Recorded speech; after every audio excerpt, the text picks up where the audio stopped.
Sir వినబడతానా? వినిపిస్తున్నా? Door తీరా గుంజు. అరే డోర్ పక్కకు జర్రా, అద్దం బాగా కొడదాం.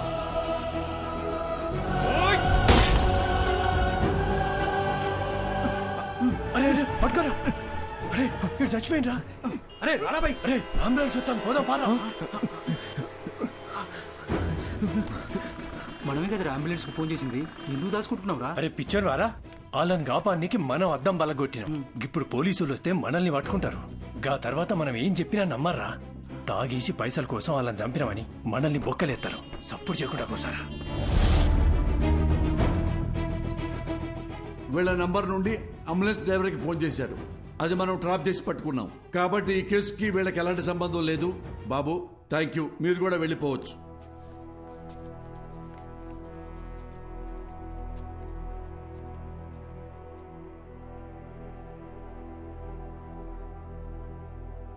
మిస్టర్ అర్జున్, అర్జున్, అర్జున్. ఏ కేసు అయినా సెన్సిటివ్ గా డీల్ చేయటం చాలా ముఖ్యం. కొంచెం తేడా వచ్చినా రాంగ్ ట్రాక్ పెట్టి వెళ్ళిపోతుంది. దాని ఎగ్జాంపుల్ మీ కేసే. కాబట్టి పోలీసులంటే పిచ్చి వెదవలని ఎప్పుడు అనుకోకండి.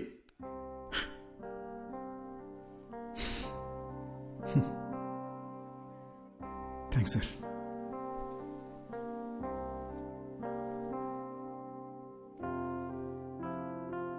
సార్ చనిపోయాక కూడా ప్రపంచాన్ని చూస్తున్నానంటే అది రిషి వల్లనే సార్. నాకు ఇప్పుడున్న ఏకైక ఫ్రెండ్ తనే. మా గతం వల్ల వాళ్ళకి ఏ ఇబ్బంది రాకూడదని మాధవి నా చేత ప్రామిస్ చేయించుకుంది. ఆ రోజు పోలీస్ స్టేషన్లో కూడా మిమ్మల్ని ఏడిపించింది, మిమ్మల్ని భయపెట్టింది మీ మీద చిన్న చూపుతో కాదు sir. Case investigation and Rishi police స్టేషన్లో చుట్టూ తిరగాల్సి ఉంటుందేమో భయంతో అలా మాట్లాడింది సార్. మీరు ఫీల్ అయ్యి ఉంటే సారీ సార్. నేను ఎలా చనిపోయానో మీరే నాకు తెలియజేశారు. మీకు ఎప్పటికీ రుణపడి ఉంటాను.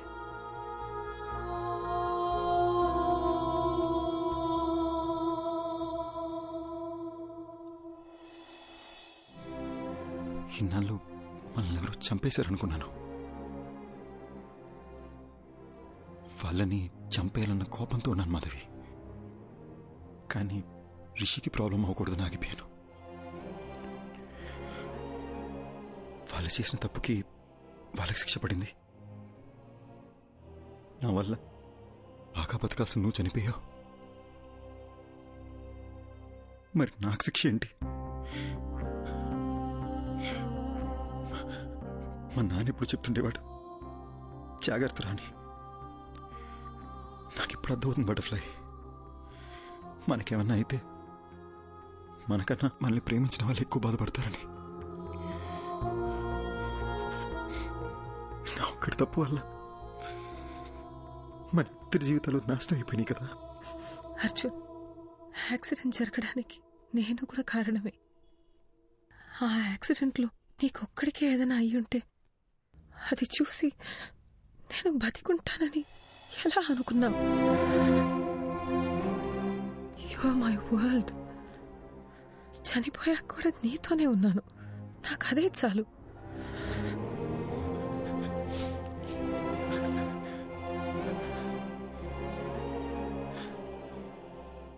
చనిపోయాక కూడా ఈ ప్రపంచంలో మనం ఎందుకున్నామో నాకు ఇప్పుడు అర్థమైంది మాధవి.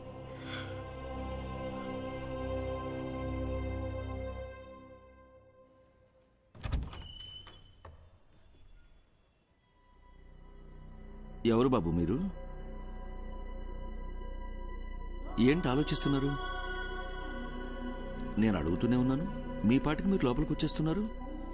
అసలు మీకేం కావాలి? ఎవరండి? ఎవరో తెలియట్లేదు పద్మా. బాబు చెప్పడం లేదు. కావాలి. మీరు ఇలా రండమ్మా.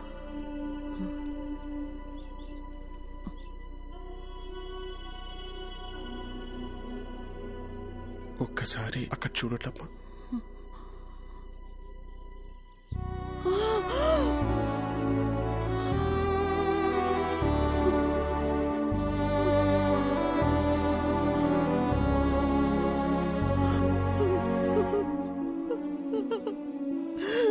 అర్జున్ బాబు, నువ్వెలా కనిపిస్తున్నావురా? అర్జున్ బాబు, వాడికి నేను కనిపిస్తున్నానా? కనిపిస్తున్నారమ్మా. నా కళ్ళతో అర్జున్ మిమ్మల్ని చూస్తున్నాడు. అర్జున్ ఇంకా 8 గంటలే నా బాడీలో ఉంటాడు. అతను వెళ్లే ముందు కోరిన ఒకే ఒక కోరిక మీ ఇద్దరిని చూడడం. అద్దంలో చూసి అర్జున్తో మాట్లాడొచ్చమ్మా.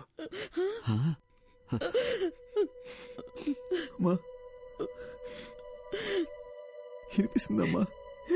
వినిపిస్తుంది, చెప్పు నాన్న. ఏడుస్తూ చూడలేపుతున్నానమ్మా.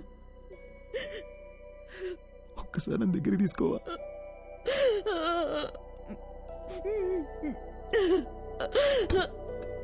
అయ్యో,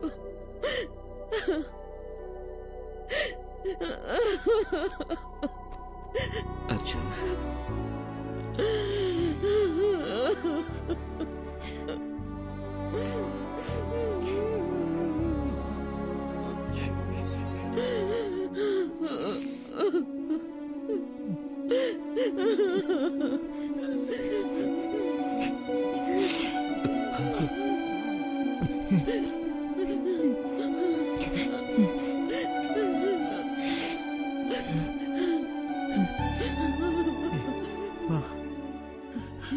ఆకలేస్తుందమ్మా.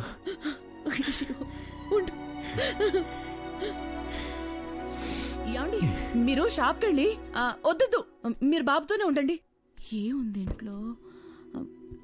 లేదే, నా కాళ్ళు చేతులు ఆడడం లేదే. ఈ ఇడ్లీ పిండి రుబ్బడం మర్చిపోయానే. ఈ టైంలో ఏం తింటాడు? ఇదెందుకు తీశాను నేను? అసలు నా బుర్రేం పనిచేయడం లేదు. వెళ్ళొస్తానమ్మా. వెళ్ళొస్తానన్నా.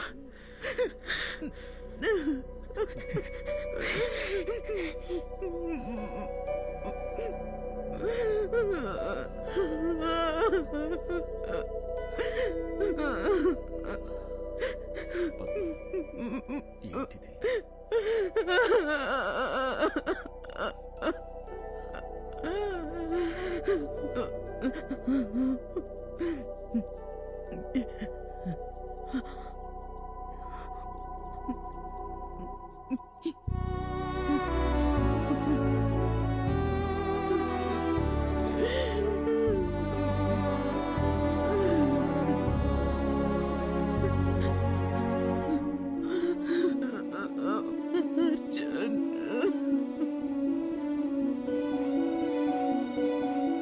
థ్యాంక్స్ అర్జున్. మా అమ్మ నాన్నల్ని చూసి నేను ఎంత హ్యాపీగా ఫీల్ అయ్యానో తెలుసా? నాకు ఈ మూమెంట్ చాలా Arjun. I have no regrets.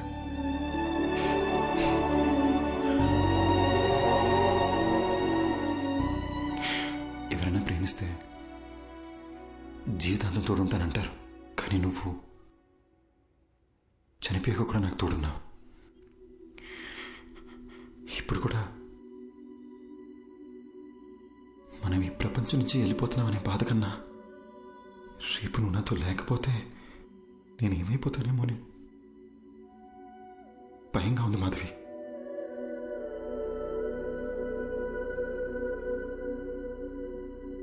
Butterfly, you're the best thing to happen to me.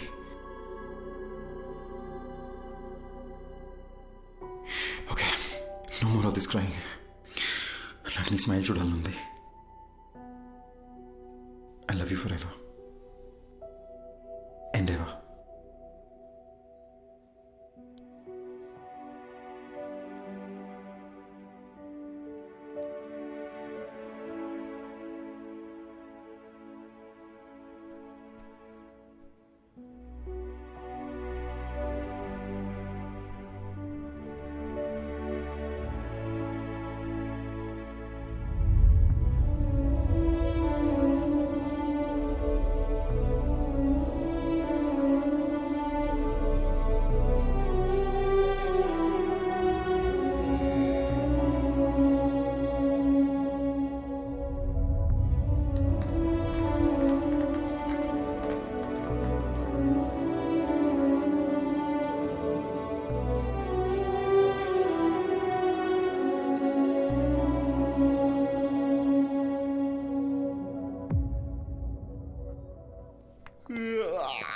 Morning Rishi, లేచారా? Good morning. Shall we start the procedure? అమ్మా, డాక్టర్ వచ్చారేంటి? నేనేంటి ఇక్కడున్నాను? ఏమైందమ్మా? అది నాకు అసలు ఏమైంది? చెప్పమ్మా. రిషి ఒకసారి అద్దం ముందుకు రండి. ఓకే.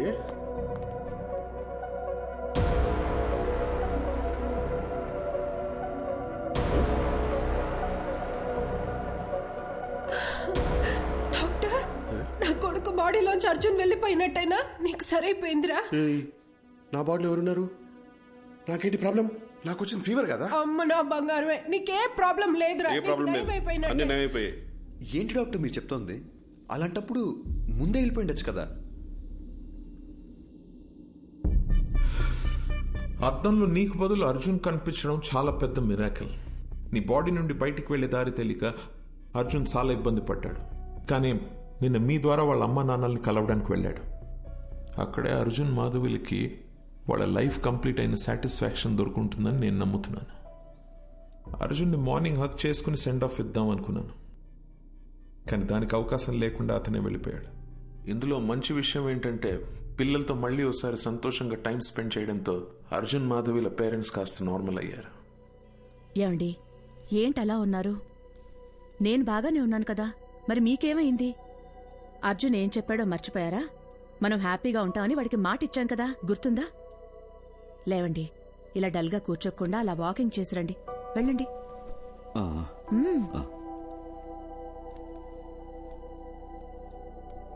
ఇంత పెద్ద ఆశ్చర్యం ఒకటి జరిగింది అని చెప్తే ఎవ్వరూ నమ్మరు. ఇది నా థియరీ మాత్రమే, నాకు కన్విన్సింగ్ గా ఉంది. నేచర్ని దాటి జరిగే విషయాన్ని పేపర్లో న్యూస్ గా చదవగలం తప్ప హ్యూమన్ ఎమోషన్స్ అనే మ్యాజిక్ ని సైంటిఫిక్ గా ప్రూవ్ చేయమంటే ఎలా? Maybe in the near future we'll have a scientific explanation to this. Who knows? So what I'm saying is, in your thesis, try and come up with new ideas, with different ideas. All the best. Thesis అయ్యాక ఒకసారి రండి, మళ్ళీ మనం కలుద్దాం. Good luck. Thank you doctor. Bye sir. I'll just come. Doctor, if you don't mind, one last doubt. Arjun మళ్ళీ వస్తాడంటారా? వస్తే బాగుంటుంది. They were really a cute couple. And moreover, that bloody fellow owes me a hug. Rascal నాతో మాట కూడా చెప్పకుండా వెళ్ళిపోయాడు.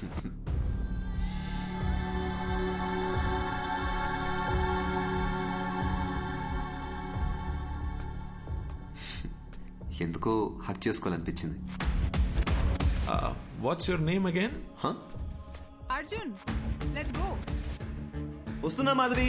త్వరగా రా. వెళ్ళొస్తాను డాక్టర్.